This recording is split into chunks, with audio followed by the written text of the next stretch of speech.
सत श्री अकाल इस मेरे बुलेटिन च बहुत बहुत स्वागत है। मैं थोड़े नाल गुरजोत संधू और उम्मीद है तुसी सारे खैरत दे नाल होंगे। सो खबरां दी शुरुआत सब तो पहला करांगे महंगाई दे नाल, क्योंकि लगातार महंगाई वध रही है ते अज दी गल कीती जावे तां चढ़दी सवेर भी सब तो पहला इहो खबर है।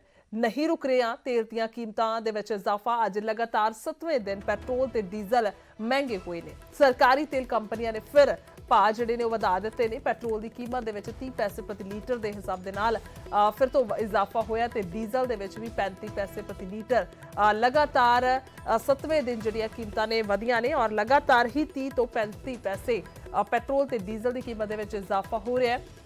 गल की जाए महंगाई की सिखरा ते है। LPG गैस सिलेंडर दी कीमतां भी जिहड़ियां ने वो वधियां सन, जिस तो बाद सिलेंडर भी महंगा होया।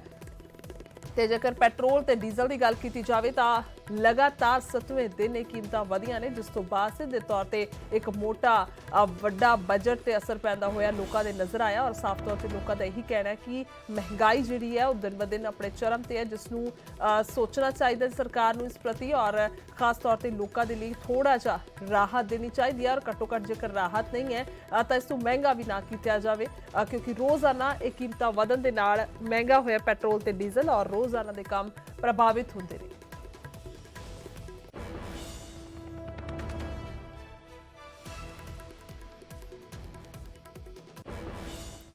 अगे वधांगे तो शिलोंग के सिखा की गल करांगे। शिलोंग के सिखा के आशियाना उजाड़न की कोशिश की जा रही है। मेघालय सरकार ने सिखा के घरों के बाहर खाली करने के नोटिस लगा दिते हैं, जिसनूं लैके पंजाब के डिप्टी CM सुखजिंदर रंधावा ने केंद्र ते मेघालय सरकार नूं चिट्ठी लिखण की गल कही है। उधर अकाली दल ने भी वफद भेजण का ऐलान किया। Victor report. शिलोंग च सिखां दे घरां नूं मुड़ खतरा, सिखां दे आशियानिਆਂ ਨੂੰ ਉਜਾੜਨ ਦੀ कोशिश।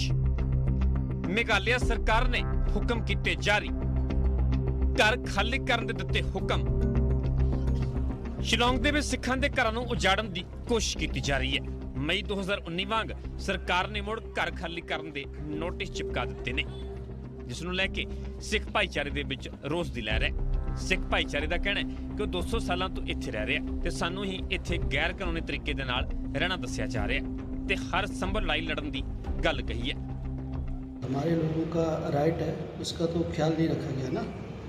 तो हम लोग जैसा चाहते थे वैसा हाई लेवल कमेटी ने रिपोर्ट नहीं दिया। और जो CM साहब ने जो तुरंत उसमें फ़ैसला लिया है और हमारे लोगों के लिए जो उन्होंने बोला है कि वहाँ पे जो अर्बन अफेयर्स का को ये ऑनरशिप दे देंगे, वो तो बिल्कुल गलत है। क्योंकि हमारे लोग वहाँ पे 200 साल से रह रहे हैं और CM ऑफ विलियम ने 200 साल पहले ये लैंड गिफ्टेड किया था हमारा कम्युनिटी को। और वो देने के बाद में एक बार जब किसी को दे दिया जाता है तो उसको दोबारा वापस नहीं लिया जाता है। उधर मेघालय के CM ने सिखां दे नाल हमदर्दी जताई है। उन्होंने भरोसा दिता है कि मसले का ढुकवां हल कढ़िया जाएगा। Is that this Urban Affairs Department, which is now going to be the technically the owner of the land, along with municipal board, as the agreement has been signed and the final taking over of the and possession of the land will take place, has recommended that the Urban Affairs Department will find locations for relocation of the individuals who are there, who are not part of the employees of different departments, including municipal board, and then suggest to the government on how to move forward in that. But why not evicting them since they are illegal? There is a process of eviction also, and all these processes have to be followed. So therefore, Urban Affairs Department will go into all those aspects and come with a recommendation to the government. उधर deputy CM Sukhjinder Randhawa ने शिलोंग दे विच वसदे सिखां नूं उजाड़न दे फैसले दा विरोध कीता है। रंधावा ने कहा कि केंद्र ते मेघालय सरकार नूं चिट्ठी लिखी जाएगी। उन्होंने कहा कि भू माफिया के दबाव के सरकार के वालों अजिहा फैसला लिया जा रहा है। मई 2019 के विच भी यह मुद्दा उठिया सी ते पंजाब सरकार के वफद ने शिलोंग का दौरा किया सी। रंधावा ने कहा कि सिखां के सिविल अधिकारां की किसी कीमत ते उलंघना बर्दाश्त नहीं होगी। उधर अकाली दल ने भी अपना वफद शिलोंग भेजण का फैसला लिया।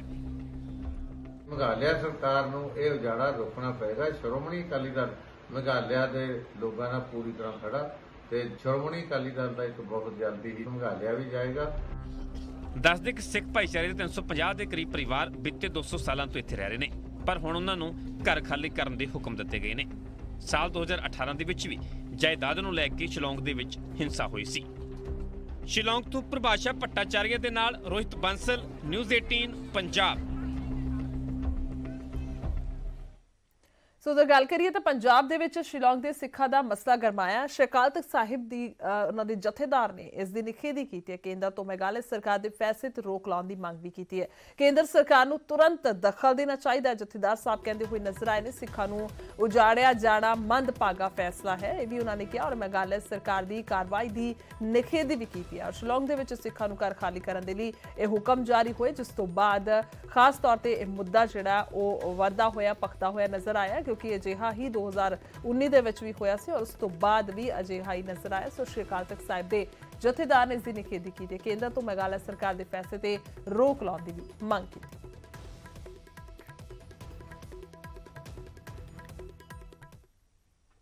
ਸੋ ਫਿਲਹਾਲ ਇਸ ਤੋਂ ਬਾਅਦ ਅੱਗੇ ਵਧਦੇ ਹਾਂ ਤੇ ਹੁਣ ਗੱਲ ਕਰਾਂਗੇ ਬਿਜਲੀ ਸੰਕਟ ਦੀ। ਕੇਂਦਰ ਸਰਕਾਰ ਨੇ ਕਿਹਾ ਹੈ ਕਿ ਦੇਸ਼ ਦੇ ਵਿੱਚ ਬਿਜਲੀ ਦਾ ਕੋਈ ਸੰਕਟ ਨਹੀਂ ਹੈ। ਤਾਂ ਉਧਰ ਦਿੱਲੀ ਦੇ ਮੁੱਖ ਮੰਤਰੀ ਅਰਵਿੰਦ ਕੇਜਰੀਵਾਲ ਨੇ ਕਿਹਾ ਕਿ ਕੇਂਦਰ ਸਰਕਾਰ ਆਕਸੀਜਨ ਦੀ ਘਾਟ ਵਾਂਗ ਬਿਜਲੀ ਸੰਕਟ ਦੀ ਵੀ ਅਣਦੇਖੀ ਕਰ ਰਹੀ ਹੈ। ਵੇਖਦੇ ਹਾਂ ਰਿਪੋਰਟ।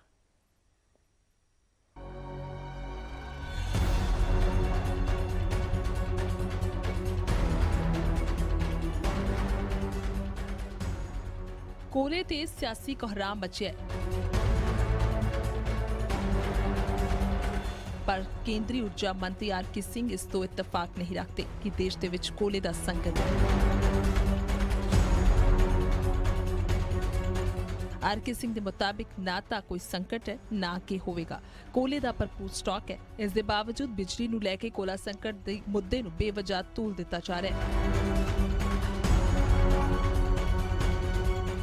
ਔਰ ਅਜਿਹੇ ਲੋਕਾਂ ਤੇ ਸਰਕਾਰ ਕਾਰਵਾਈ ਕਰੇਗੀ।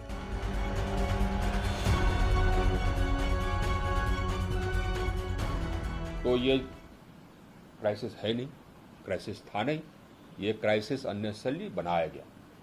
टाटा पावर ने एक मैसेज भेज दिया लोगों को, एसएमएस भेज दिया कि साहब हमको हो सकता है लोड शेडिंग करना पड़े। हमने तो देखा नहीं, लेकिन हमारे पदाधिकारियों ने बताया, तो हमने उसको सीईओ को चेतावनी दे दी है। हमने कहा कि अगली बार से इस प्रकार का वो निर्मूल एसएमएस भेजेगा जिससे कि लोगों में पैनिक होगा, तो उस पर कार्रवाई हम करेंगे। ਪੰਜਾਬ ਦੇ ਵਿੱਚ ਤਾਂ ਕੋਲੇ ਦੀ ਕਮੀ ਦੇ ਚੱਲਦੇ ਥਰਮਲ ਪਲਾਂਟ ਬੰਦ ਹੋਣ ਦੀ ਕਗਾਰ ਤੇ ਨੇ।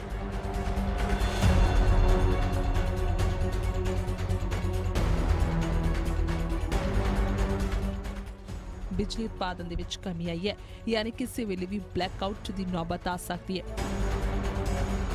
ਪਰ ਕੇਂਦਰੀ ਮੰਤਰੀ ਆਰ.ਕੇ. ਸਿੰਘ ਸੂਬਾ ਸਰਕਾਰਾਂ ਨੂੰ ਇਹ ਭਰੋਸਾ ਦੇ ਰਹੇ ਨੇ ਕਿ ਉਹਨਾਂ ਨੂੰ ਕੋਲੇ ਦੀ ਚਿੰਤਾ ਕਰਨ ਦੀ ਲੋੜ ਨਹੀਂ ਹੈ। कोयले का हमको प्रतिदिन मॉनिटर करना पड़ता है। वो प्रतिदिन मॉनिटर हमारे पदाधिकारी कर रहे हैं, सेक्रेटरी एडिशनल सेक्रेटरी यही है, प्रतिदिन मॉनिटर कर रहे हैं। आज के दिन में करीब 4 दिन से ज़्यादा का हमारे पास एवरेज स्टॉक है।